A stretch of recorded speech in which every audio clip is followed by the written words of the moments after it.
దర్శనాలకు వీటికి వెళ్ళినప్పుడు కూడా మనకి ఎక్స్పెండిచర్ అవుతుంది.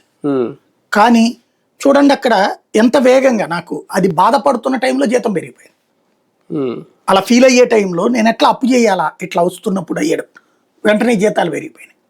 అది నెంబర్ 1. నెంబర్ 2, దర్శనానికి వెళ్ళినప్పుడు మామూలుగా అప్పుడు వచ్చే ఆ జీతం రేంజ్లో ఈ దర్శనానికి సంబంధించిన టికెట్లు పైనకి ఇవన్నీ తీసుకుని పోతే కనీసం ఒక 5-10 వేలు ఖర్చు అయింది అనుకోండి, వామ్మో అనుకుంటే ఏదో ఒక రూపంలో వచ్చేసేది.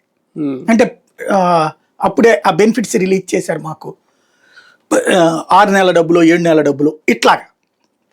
అదే సందర్భంలో అక్కడ ఉండగానే నగ కొనుక్కోగలిగాం ఆ డబ్బులు రావడం వల్ల ఇట్లాంటి ఇది అందుకని నాకు బాగా సెంటిమెంట్ అనమాట. అక్కడ ఏదైనా ఓ మంచి వార్త మనల్ని బెదరేసేవాళ్ళు కూడా, ఏది ఇప్పుడు ఫర్ ఎగ్జాంపుల్ ఆ లడ్డు గురించి నేను వార్తలు చేసినప్పుడు బెదరేశారు, బట్ ఆ తర్వాత నాకు వెళ్ళినప్పుడు మంచి దర్శనం జరగటం కానీ ఇలా చూసినప్పుడు అక్కడ వెంటనే రిజల్ట్ కనబడిపోతుంది.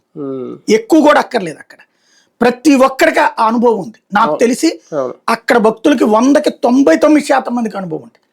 అట్లాంటిది 5 సంవత్సరాల పాటు తప్పు జరుగుతూ ఉంటే ఆ వెంకటేశ్వర స్వామి చూస్తా ఊరుకున్నాడంటే నేను నమ్మా. నెంబర్ 1.